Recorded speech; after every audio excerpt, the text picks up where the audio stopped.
봄날 오후 과부 셋. 정지야. 봄바람이 앙탈난 아이처럼 마당을 휩쓴다. 어지간한 바람에는 끄떡도 않던 남보랏빛 수국마저 미친년 널뛰듯 몸을 뒤챈다. 간신히 매달려있던 무거운 꽃송이가 뚝 부러질 것만 같다. 가만 보니 그것은 수국이 아니라 빨랫줄에서 펄럭이는 남보랏빛 치마였다. 요즘은 자꾸 헛것이 보인다.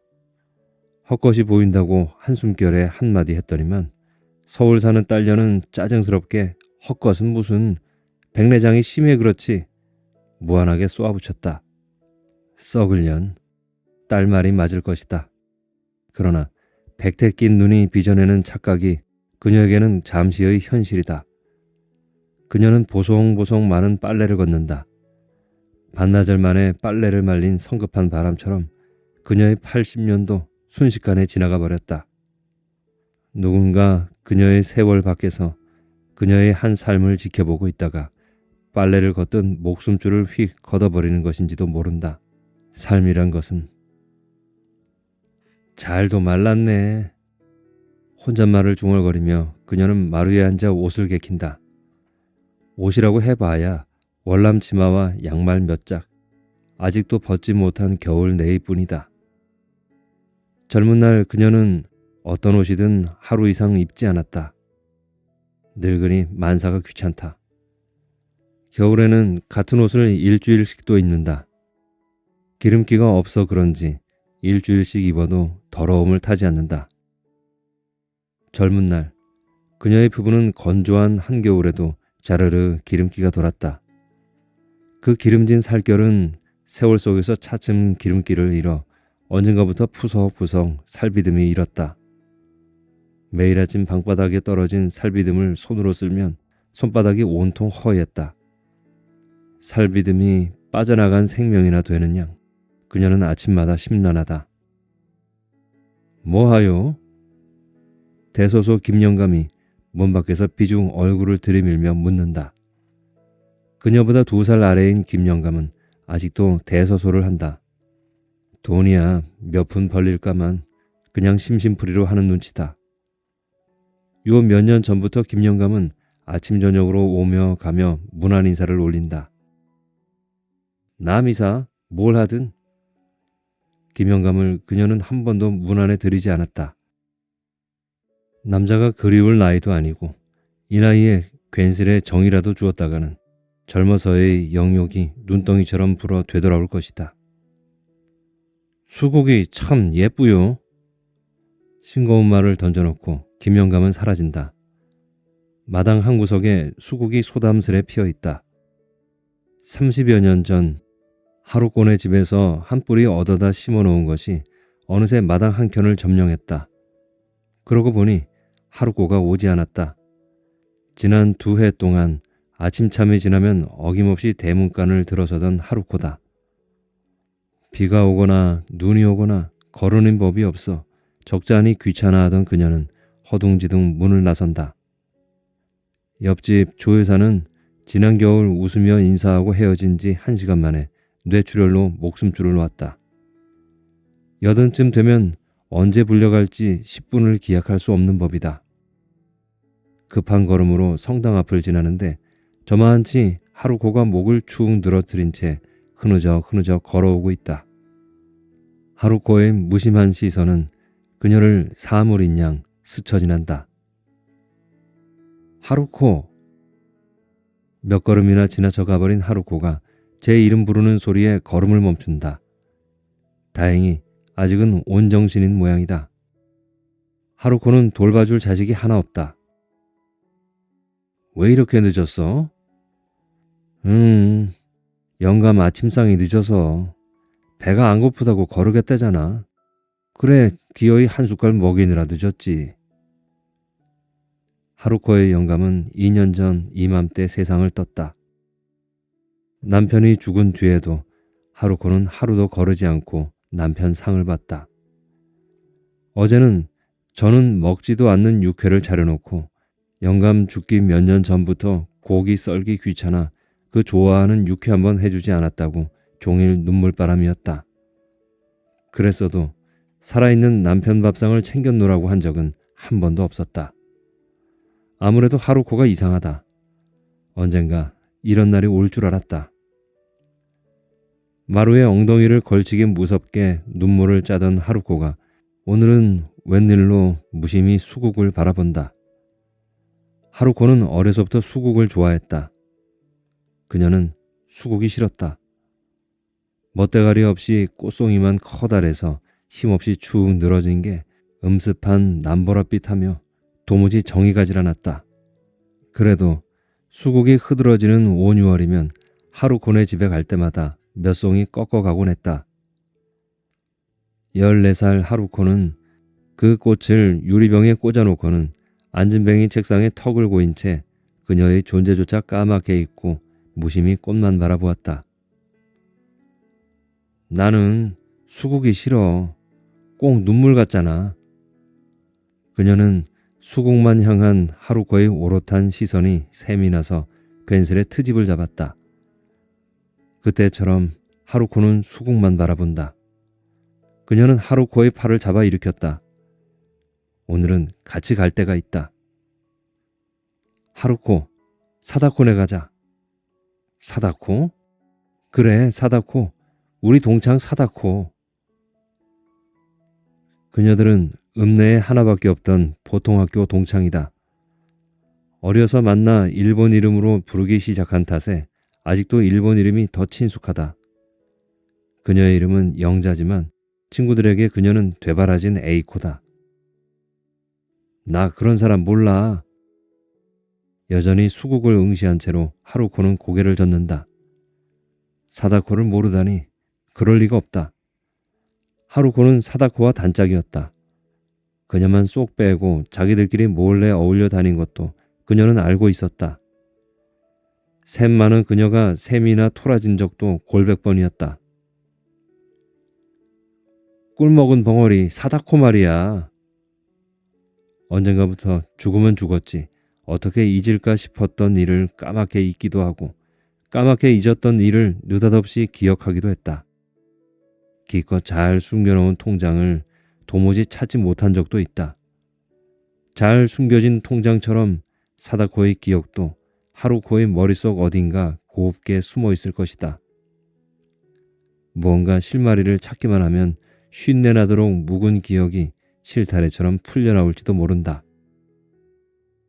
기억나? 결혼하기 며칠 전날 사다코가 너희 집에 와서 눈이 퉁퉁 붓도록 울었잖아.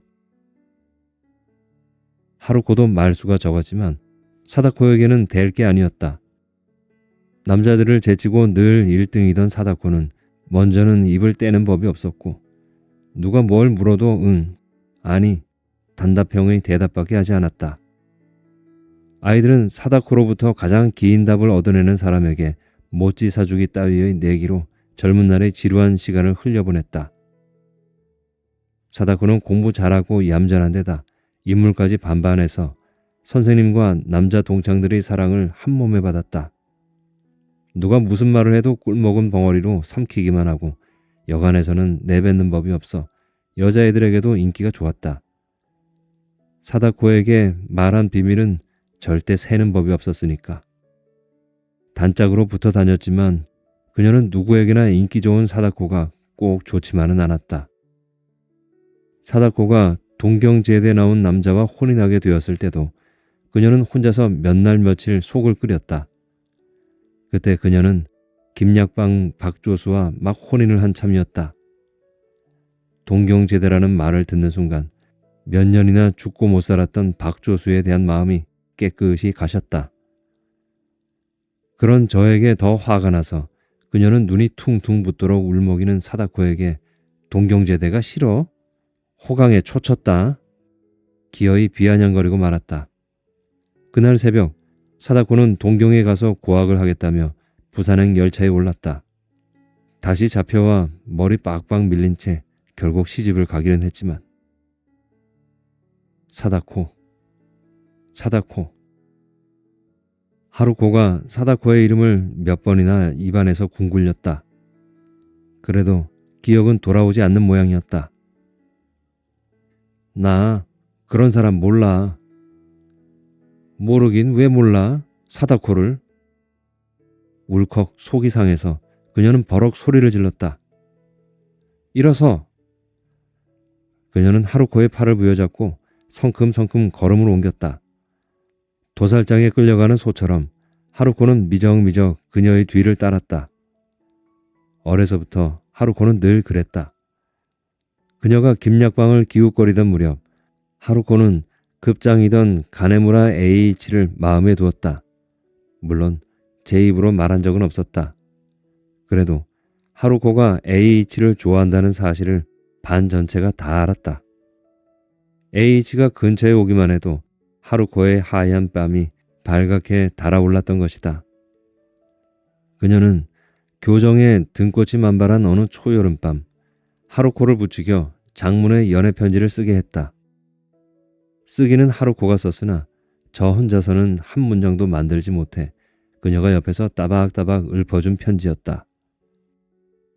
하루코가 새벽에 구겨버린 그 편지를 인두 다리미로 깨끗이 다려 H의 가방 속에 넣어둔 것은 그녀였다. H는 방과 후 하루코를 등나무 아래로 불렀다. 얼굴이 홍옥처럼 붉어진 하루코는 가방도 놔둔 채 주랭랑을 놓았고 그녀가 대신 등나무 밑 벤치로 나갔다. 누가 모범생 아니랄까봐. 여자 행실이 이래서야 되겠어? 정색을 하고 훈계를 한 H는 하루코가 밤새워 쓴 편지를 돌려주었다. 바보. 여자 마음도 모르는 게 공부는 잘해 무엇해? 그녀가 야무지게 쏘아붙이자 H는 어안이 벙벙하여 아무 말도 하지 못했다. 너 혹시 다른 여자를 마음에 두고 있는 거야? 그래서 하루코가 싫은 거지? 맞지? 이상한 예감에 그녀는 그렇게 몰아붙였고 H는 황급히 그녀의 시선을 피했다. 친구들 중에 가장 빨라 14세 초경을 한 그녀는 그래서인지 동급생들보다 이성 문제에 밝았다. 혹시 사다코야? 그녀는 내쳐 물었다. 등나무 터널을 통과한 초여름 오후의 햇살이 H의 얼굴 위에서 그물망처럼 어른거렸다. H는 아무 말도 하지 않았다. 사다코가 분명했다. 바보. 벙어리 사다코가 뭐가 좋다고.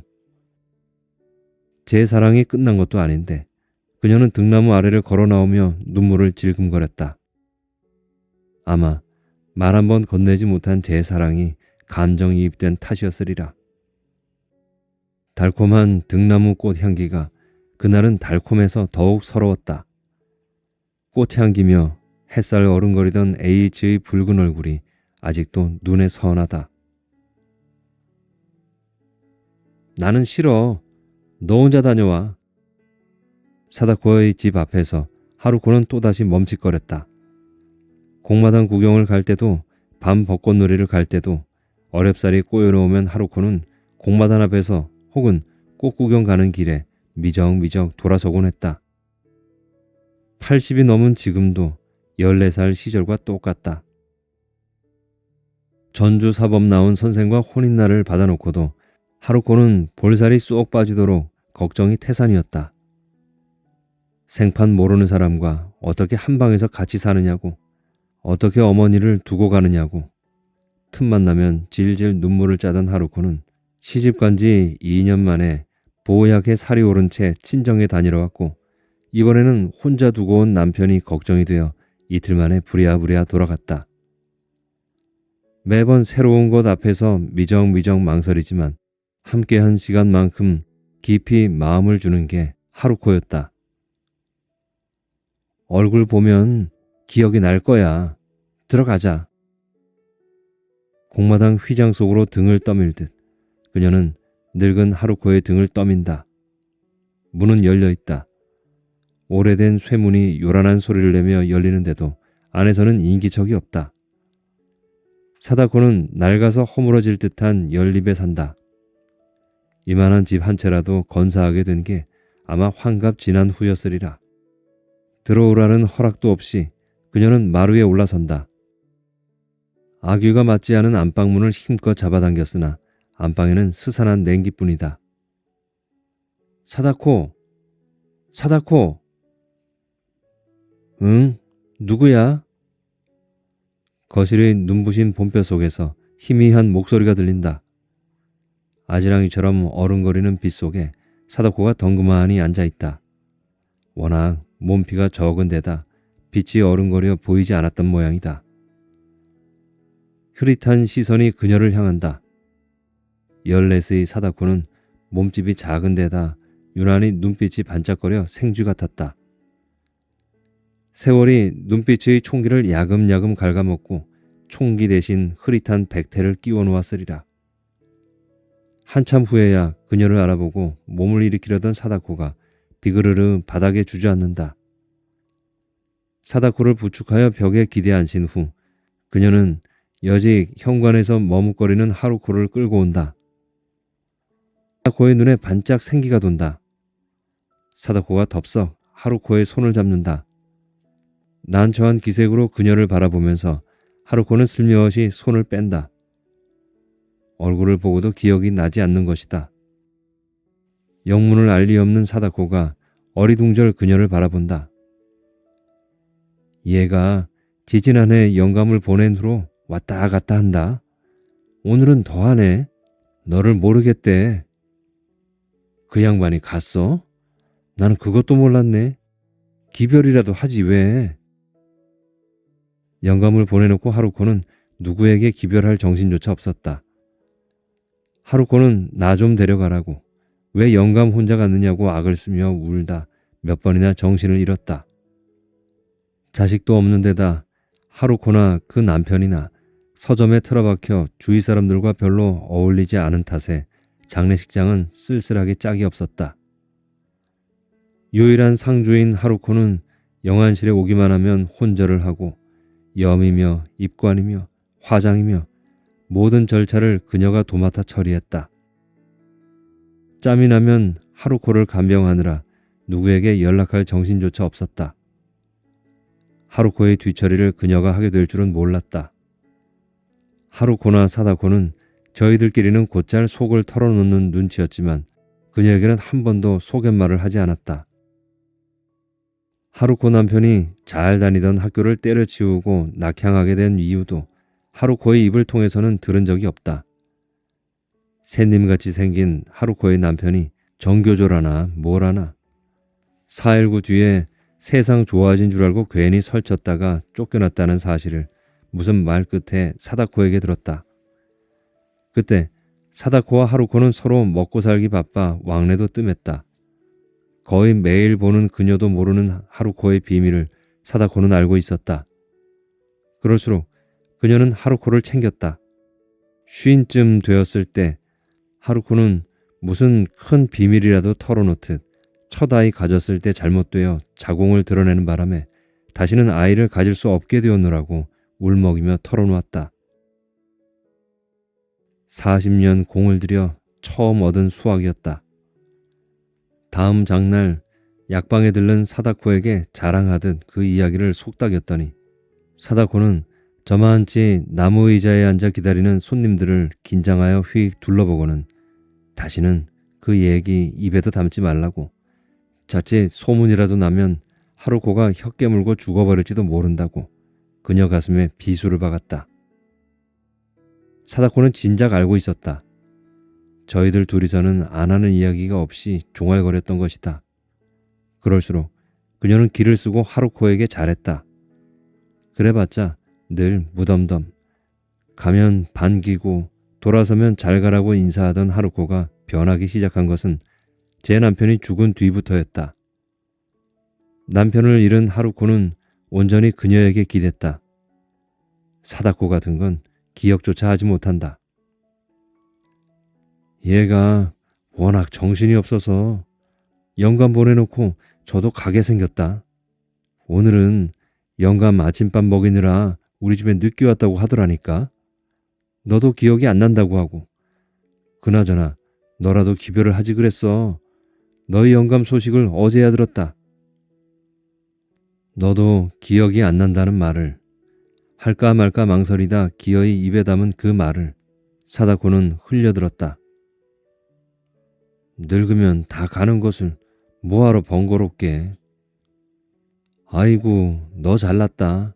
소리를 그녀는 겨우 참았다. 사다코는 언제나 이런 식이었다.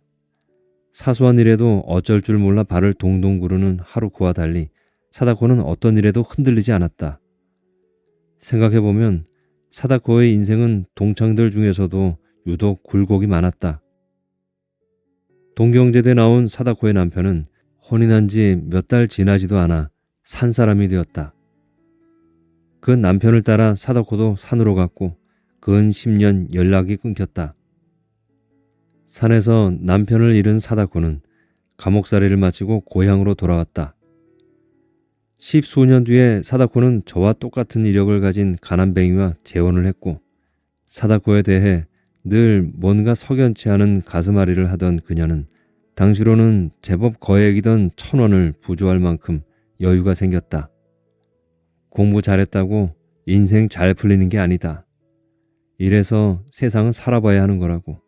결혼식도 올리지 않은 채 들고 나는 단칸방에 살림을 차린 사다코네 집에 갔던 그녀는 고개를 주걱거리며 그제야 마음으로 받아들인 친구의 등을 두드렸다. 사다코와 재혼한 가난뱅이는 가난뱅이로도 모자라 읍내를 떠들썩하게 했던 재조직 사건에 걸려 10년 넘게 감옥살이를 했다. 간혹 사다코는 병색 깊은 파리한 얼굴로 그녀가 운영하는 약방에 들러 소다를 찾았다. 위장약 하나 변변히 지어먹을 형편도 안 되는 주제에 자존심은 제 낯빛보다 더 시퍼래서 사다코는 기어이 몇 푼 되지 않는 약값을 카운터에 올려놓고 종종 걸음으로 사라졌다. 그게 벌써 언제적 이야기인가. 약사 면허도 없이 일본인이 물려주고 간 김약방을 운영하던 시절이었다.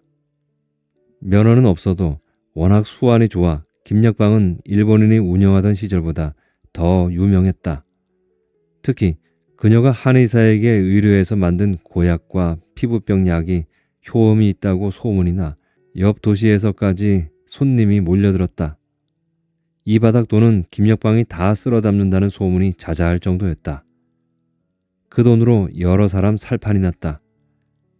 60년대 초반 10수년 교사 생활을 했다면서 모아놓은 돈도 없이 하루코네가 고향으로 돌아왔을 때 떡하니 책방을 차려준 것도 그녀였다. 물론 10년에 걸쳐 하루코가 다 갚기는 했지만 하루코에게 그 돈 갚으라는 말을 하지는 않았다. 애당초 줄 작정이었다. 주변머리 없는 하루코가 은행이자 쳐서 마지막 한 입까지 똑부러지게 갚았을 뿐 그녀는 그게 외려 서운했다. 조금만 살갑게 굴었더라면 사다코에게도 먹고 살 미천쯤 마련해줄 형편이 되고도 남았다. 돈을 잘 벌기도 했지만 그녀는 돈을 쓰는데도 인색하지 않았던 것이다. 그러나 사다코는 단 한 번도 힘든 내색을 하지 않았다. 힘든 내색은커녕 언젠가는 그녀에게 따끔한 훈계를 늘어놓기도 했다. 좁은 읍내에 그녀에 관한 소문이 파다하게 나돌 무렵이었다. 어린 그녀의 가슴을 설레게 하던 박조수는 약방을 그녀에게 맡겨두고는 국궁이니 색소폰이니 쓰잘데없는데 미쳐 밖으로만 나돌았다. 야리야리 부끄럼 많고 다정하던 박조수는 알고 보니 그녀에게만이 아니라 세상 아무 여자에게나 부끄럼 많고 다정했다. 결국 박조수는 마흔도 되기 전에 첩년의 무릎팍을 베고 자다 급사했다. 그 무렵엔 남편에 대한 정따위는 흔적도 없이 사라져 쓸데없이 돈만 쓰고 속만 태우더니 시원코 잘 됐다. 눈물도 나오지 않았다. 마지막으로 네가 듬뿍 사랑받았으니 보내는 길도 네가 알아서 하라고 첩년에게 돈 뭉치만 던져놓고 그녀는 모르쇠로 일관했다. 아무리 그래도 본실이 너무하는 것 아니냐고 뒤에서 말들이 많은 모양이었지만 그녀는 신경 쓰지 않았다. 막내가 서울에 있는 고등학교에 진학한 뒤 그녀는 읍내 고등학교 선생과 눈이 맞았다. 술을 마신 다음 날이면 어김없이 바카스를 사 먹으러 오는 남자였다. 역사 선생이었던 그 남자는 손가락이 유난히 길고 하얗다. 박조수의 손도 그랬다는 것을 까맣게 잊고 그녀는 남자에게 흠뻑 빠졌다. 남자가 혼자 몸이었으면 자식들이야 뭘 하든 재혼을 했으리라. 애석하게도 남자는 유부남이었고 결혼 직후부터 아내와 사이가 좋지 않았지만 우유부단하여 조강지처를 벌일 위인이 아니었다. 어쩔 수 없이 체념했으나 남자는 하루에도 몇 번씩 바카스를 사러 약방에 들렀다. 바카스를 건네주다 손이 스쳤을 때 전기에 감전이라도 된 듯 온몸이 저르르 떨렸다. 그 떨림을 예민한 남자는 놓치지 않았다. 남자가 길고 섬세한 손으로 덥석 그녀의 손을 움켜쥐었고 온몸에 힘이 빠져 그녀는 그만 스르르 주저앉고 말았다. 여름이었다. 그 길로 두 사람은 택시를 불러 타고 옆 도시로 달려갔다. 가는 내내 남자는 그녀의 손을 놓지 않았다. 손바닥이 흠뻑 젖었다. 손이 젖는 만큼 몸이 달아올랐다. 여관방에 들어서자마자 두 사람은 뱀처럼 뒤엉켰다. 남편과도 나눠보지 못한 뜨거운 정사였다. 남의 눈을 피한다고 피했지만 워낙 손바닥만한 좁은 동네라 머지않아 두 사람의 정문을 알만한 사람은 다 알게 되었다. 낯이 뜨겁기는 했다. 그러나 제 몸의 욕망을 죽이며 살고 싶지는 않았다. 남편은 죽었고 아직 젊은 그녀는 싱싱하게 살아있었다. 그 무렵 사다코가 그녀를 찾아왔다. 소다만 사서 돌아가던 사다코가 웬일로 약방문을 닫을 때까지 돌아가지 않았다. 문을 닫은 뒤 사다코가 그녀를 똑바로 바라보았다. 질책하는 눈빛이었고 순간 그녀는 사다코가 소문을 알고 있음을 직감했다. 사다코답게 말은 짧고 직설적이었다. 너는 여자이기 전에 어미야. 자식에게 부끄러운 짓은 말아야지. 사람이 어찌 욕망대로만 살겠니? 남자가 그리우면 책을 읽든지 공부를 하든지. 말이 끝나기도 전에 그녀는 부들부들 떨면서 사다코의 뺨을 후려쳤다. 부들부들 떤 것이 수치심 탓이었는지 배신감 탓이었는지는 알 수 없다. 재혼한 년이나 바람핀 년이나 뭐가 달라서? 사다코는 뺨에 붉은 손자국을 품은 채 말갛게 그녀를 바라보다 아무 말 없이 돌아섰다. 알고 있었다. 뒤에서들 뭐라고 수군거리는지. 면전에서 쓴소리한 사다코야말로 친구라는 것도. 그래도 그 순간 그녀는 사다코의 잘난 척을 견딜 수 없었다. 어쩌면 사다코의 말이 그녀의 가장 아픈 곳을 건드린 것인지도 몰랐다. 아니, 그녀는 자식을 위해 최선을 다했다. 열심히 돈을 벌었고 그 시절에 미국 유학도 보냈다. 어미로서 할 수 있는 일은 다 했다. 아이들이 서울로 진학을 하면 만사 젖혀두고 따라가서 직접 집을 구했고 믿을 만한 식모를 구해 사방으로 다리를 놓아 알아보았다. 아무리 평판이 좋아도 집에서 두어 해 지켜본 사람이 아니면 절대 아이들을 맡기지 않았다. 아이들 좋아하는 참게장을 직접 담갔고 겨울이면 갓김치에 석박지에 고들빼기에 종류도 다양하게 김장을 해서 보냈다. 그녀의 인생 10분의 9는 아이들 것이었다. 나머지 일 정도는 나의 즐거움을 위해 쓸 수도 있는 것 아닌가? 사다코를 보낸 뒤 그녀는 요 위에 엎어져 펑펑 울었다. 울면서도 그녀는 남자의 팔베개가 그리웠고 살냄새가 그리웠다. 남자의 아내에게 결국 들통이나 관계가 깨진 후에도 그녀는 사다코 보란 듯이 남자를 만들었다. 누가 뭐라든 사람답게 살고 싶었을 뿐이다. 지금도 그녀는 지난 세월을 후회하지 않는다. 그런데도 사다코만 보면 그날의 수치심이 되살아난다. 사다코가 우유를 내왔다. 우유는 따뜻하게 데워져 있었다. 사다코가 따뜻한 잔을 하루코의 손에 쥐어주었다. 봄볕은 찬란했으나 난방을 하지 않은 실내는 소름이 돋도록 서늘했다. 하루코, 나 감옥에서 나왔을 때 내가 만들어준 이 콩물을 먹고 병을 고쳤잖아. 지금도 어디만 안 좋으면 콩물을 먹는다. 내 만병통치약이야. 어여 마셔. 그 말에 그녀는 또 빈정이 상한다. 김치며 토아젖이며 송이버섯이며 하루코에게 철철이 음식을 댄 것은 그녀였다. 그녀는 하루코의 콩물 같은 건 먹어보지 못했다. 서점한다고 늘 바쁘던 애가 콩 삶고 갈고 끓이는 그 귀찮은 일을 마다하지 않았단 말이지. 믹서도 없던 그 시절에 흐트러진 마음이 얼굴에 고스란히 드러난다. 픽, 사다코의 입에서 웃음이 새나온다.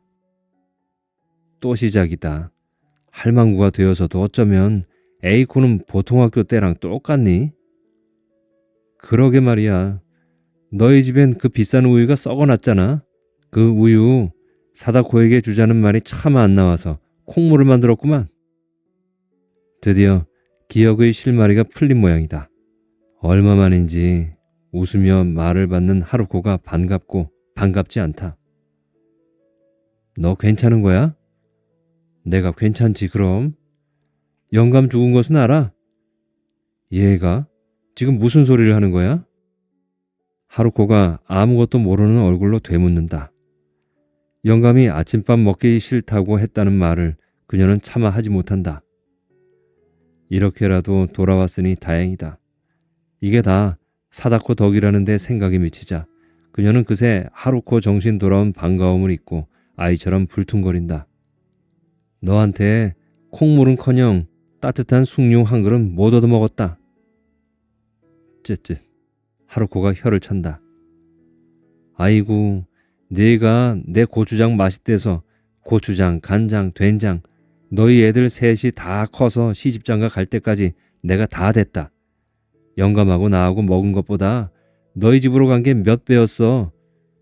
너희 애들 다 너 닮아 백구레가 크잖아. 그뿐이야. 너희 애들이 내가 만든 딸기잼 한번 먹더니 환장을 해서 그것도 평생 됐고 조목조목 읊어버려. 내가 해줄 건 그런 것밖에 없어서 할 수 있는 건 다 했구만. 또 심통이다. 아무튼 에이코 심통은 알아줘야 해. 하루코 말이 사실은 사실이었다. 시집간 지금도 딸애는 하루코의 된장을 찾았다. 그러고 보니 하루코 남편이 죽기 전까지는 딸애가 하루코 된장을 먹었다. 할 말은 없었지만 뭔지 모르게 입맛이 썼다. 생각해보면 그거야 준 만큼 돌려받은 것이다. 빚지고는 못 사는 성격이라 빚을 갚듯 하루코는 장을 담갔을 것이다. 아무것도 주지 않은 사다코가 얻어먹은 콩물은 빚이 아니라 마음이었다. 그 욕심으로 이만큼 산 거지 뭐. 사다코가 또 잘난 척을 하고 나섰다. 그 지난한 세월도 잘난 척을 꺾지는 못한 모양이다. 80이 넘었는데도 사다코의 말에 빈정이 상하는 그녀 역시 변한 게 없다. 그녀는 욕심도 많고 지기 싫어하는 성품이라 그렇고 사다코는 책이든 제 자신이든 한치 흐트럼 없이 반듯하게 줄 서 있어야 직성이 풀리게 생겨먹어 그렇다. 그런 걸 알면서도 번번이 비위가 상한다. 알면서도 어쩌지 못하는 것이 성품이다. 언제 상을 당했냐는 듯 말로야 초연하지만 사다코의 안색은 초췌하다 못해 병색이 완연하다. 원래 입도 짧은 데다 큰일을 겪었으니 제대로 먹지도 못했을 것이다. 밥이나 제대로 먹은 거야? 그럼 하루 세끼 꼬박꼬박 챙겨 먹고 있어. 뭐 하자고 이렇게 챙겨 먹나 싶다가도 내 몸 건사 잘하는 게 자식에게 해줄 수 있는 유일한 선물이다 싶어서 약 먹듯이 먹는다. 어련하시겠어? 기어이 그녀의 입에서 비아냥이 나오고야 말았다. 세월은 정작 둥글려야 할 것은 그냥 놔두고 육신만 갉아먹는 모양이다. 사다코는 저를 쥐잡듯이 잡아 군기 바짝 든 신병처럼 모진 세월을 견딘다. 그것이 사다코의 방식임을 알면서도 늙음아까지 무어 그리 안간힘을 쓰는지 그녀는 안쓰럽다 못해 짜증스럽다. 기대어 견디는 법을 사다코는 알지 못한다. 40년을 함께 산 남편에게도 아마 기대보지 못했을 것이다. 그러니 저렇듯 초연하게 버텨낼 수 있는 건지도 모른다. 너는 좋겠다. 자식이 있어서. 나도 자식이 있었으면 이럴 때 힘이 됐을 텐데. 반짝 생기가 돌았던 하루코가 다시 풀이 죽는다. 그녀가 위로의 말을 꺼내려는 찰나 사다코가 먼저 말을 받는다. 그럴 거 없어. 그게 다 짐이야. 없었던 듯이 깨끗하게 가면 그게 제일이지. 물려줄 재산도 없고 몸고생 마음고생만 시키다가 부모 가는 뒤치다거리까지 시키려니 그게 고민이다. 요새 내가.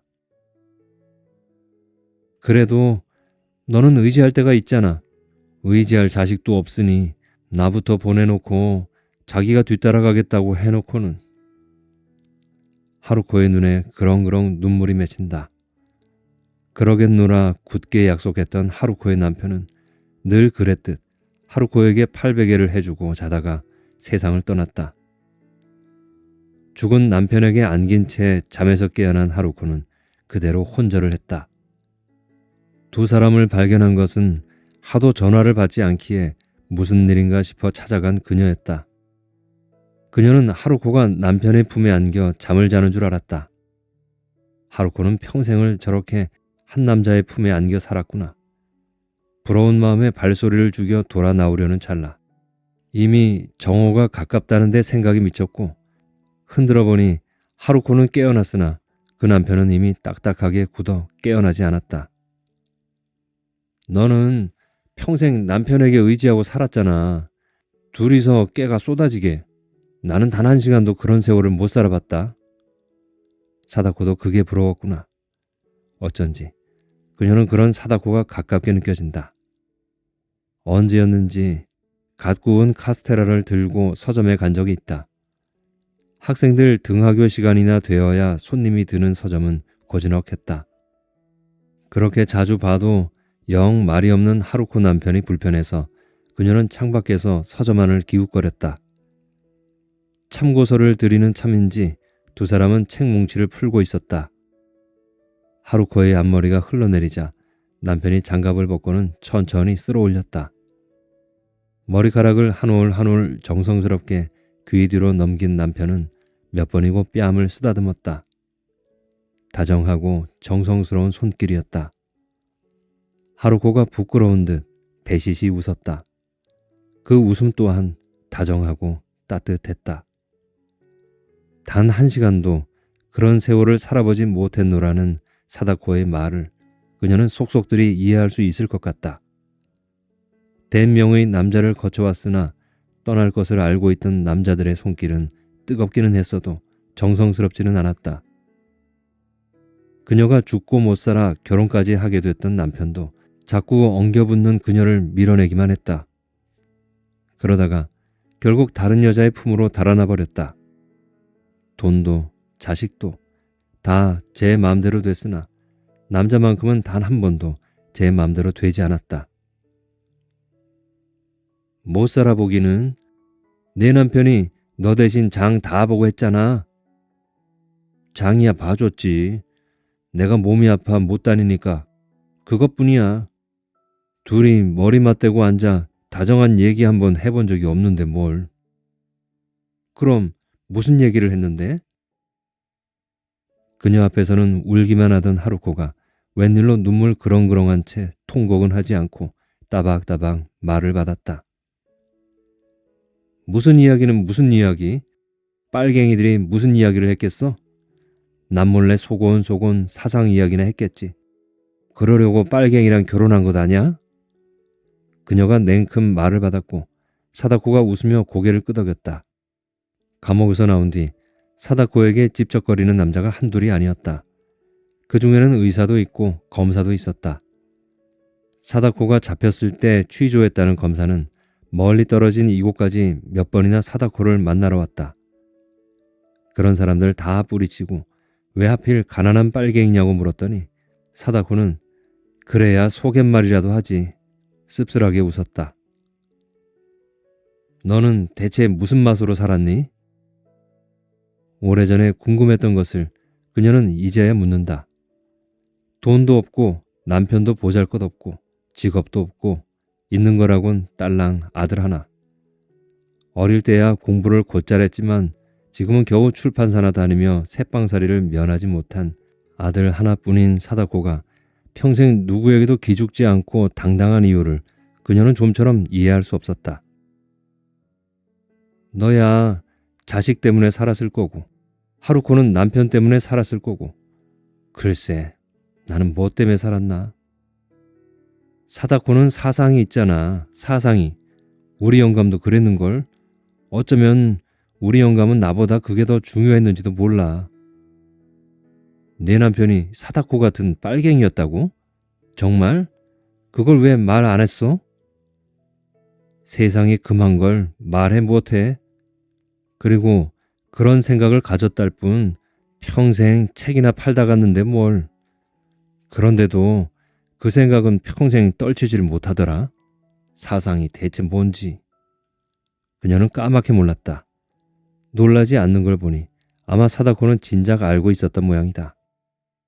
이 두 사람은 번번이 뒤통수를 친다. 어쩌면 아직도 그녀가 모르는 뭔가가 있을지 모른다. 사상이고 뭐고 살아보니 다 덧없다. 죽으면 다 한 줌 재지 뭐. 말은 그렇게 하지만 거실을 가득 메우고 있는 책장에는 순 그런 책들 뿐이다. 지금도 사다코의 곁에는 통일광장이라는 잡지인지 책인지가 놓여 있다. 영감 죽고 나니 그렇대. 더 살아 무슨 영화를 볼 것도 아니고 할 수만 있다면 혀 깨물고 깨끗이 죽었으면 좋겠구만. 내 한 몸이면 정말 그러겠어. 사다코는 그러기로 작정하면 정말 그러고도 남을 위인이다. 그러지 못하는 것은 그런 죽음이 혹 자식에게 상처가 될까 싶은 어미의 염려 때문일 것이다. 남자에게 달려가고 싶은 그녀의 마음을 막은 것은 오직 하나, 치마폭을 붙잡는 자식의 손길이었다. 아이들이 큰 뒤로야 거침없이 달려갔지만 나도 몇 번이고 죽으려고 했는데 그게 나는 사다코 같지 않아서 영감 따라가고 싶은 마음은 굴뚝 같은데 나는 죽었다 깨나도 내 손으로 죽지는 못하겠어. 죽긴 왜 죽어? 하루라도 더 재미나게 살아야지. 그녀는 괜스레 버럭 소리를 질렀다. 노인네 죽고 싶다는 말은 처녀 시집가기 싫다는 말과 더불어 3대 거짓말 중의 하나라는데 하루코와 사다코는 시집가기 싫다는 말도 거짓말이 아니었다. 늙은 지금 이것들이 죽고 싶다는 말 또한 거짓이 아닐지 몰랐다. 그러나 그녀는 두 사람과 달리 죽음이 두려웠다. 아직은 가고 싶지 않았다. 대체 뭐가 다른 걸까? 그것을 14세도 몰랐고 82인 지금도 그녀는 알지 못했다. 갈 테면 너희들이나 가라. 나는 천년만년 살라니까. 하루코와 사다코가 시선을 마주치며 웃음을 터뜨렸다. 하루코의 웃음을 참으로 오랜만에 보았다. 하루코도 그 사실을 의식했는지 머쓱하게 웃음을 거뒀다. 그러나 잠시의 웃음은 소녀 시절처럼 해맑았다. 자주 좀 모이자. 영감도 없으니 나도 이제 놀러도 다니고 해야겠다. 웃음 끝에 사다코가 말했다. 사다코는 지난 5년 남편이 알아누운 뒤로 아예 문밖 출입도 하지 못했다. 아이고, 언제는 사는 게 덧없다더니. 에이코, 내 말이 맞다. 죽지 못할 바에는 재미나게 살아야지. 사다코는 이렇게 불쑥 물러나서 사람 맥 빠지게 하는데 도사다. 나 배고파. 뭐 먹을 거 없어? 사다코? 그녀가 산의 진미를 올려도 먹는 둥 마는 둥 하던 하루코가 먹을 것을 찾는다. 하루코의 염장질은 이런 식이다. 그래, 천년만년 살려면 일단 밥부터 먹어야지. 오랜만에 우리 밥이나 같이 먹자. 사다코가 일어서자 관절이 요란하게 투둑거린다. 과부 셋이 하얗게 웃음을 터뜨린다. 14살의 사다코가 일어설 때도 저런 소리가 들렸다. 상치른 집에 먹을 거나 있어? 집에 가서 뭘 좀 가져올까 싶어 그녀가 몸을 일으키며 묻는다. 누가 밑반찬을 좀 가져왔어. 주는 게 없는데도 사다코 주변에는 늘 사람이 많았다. 젊을 때는 제 아무리 날고 기던 사람이라도 늙어 돈 없으면 찾는 사람이 없다는데 아직도 사다코는 찾는 사람이 있는 모양이다. 하루코, 아직도 두릅 좋아해? 냉장고를 뒤지며 사다코가 묻는다. 그럼 식성이 어디 가나? 아직도 두릅이 있어? 누가 좀 갖다 준 걸 영감 주려고 아껴놨었거든. 오래 먹이려고 조금씩만 줬는데 다 못 먹고 갔네. 잠시 말이 끊긴다. 어른거리는 봄볕처럼 두 과부의 눈에 눈물이 어른거린다.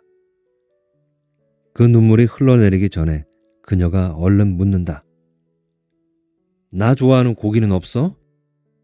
참, 에이코는 삼겹살 좋아하지? 여기 어디 얼려둔 게 있을 텐데. 치워라. 언제 죽을지 모르는데 돈 뒀다 뭘 해. 맛있는 생고기 사다 먹자. 오거리 봉성정육점 고기 맛있더라. 그녀는 급히 신발을 꿰찬다. 웬일로 사다코가 말리지 않는다. 가난하게 살던 젊은 시절 사다코는 그녀가 고기 한 근을 사준데도 마다했었다. 고맙고 이상해서 뒤돌아봤더니 사다코와 하루코가 주방 탁자에 머리를 맞대고 앉아있다. 야! 어릴 때부터 우렁찬 목소리로 그녀가 고함을 지른다. 사다코와 하루코가 무슨 일인가 싶어 그녀를 바라본다. 나 없을 때 또 비밀 이야기하면 죽어. 그녀는 꽝 요란하게 문을 닫는다. 아무리 엄포를 놓아도 저것들은 또 그녀가 모르는 뭔가를 속닥일 것이다. 어려서부터 그랬다. 시멘트로 포장된 빌라 주차장에 거칠 데 없는 봄볕이 가득하다. 부신 눈을 함초로움이 뜬 채 그녀는 씩씩하게 걸음을 옮긴다. 앞으로 몇 년을 더 살까?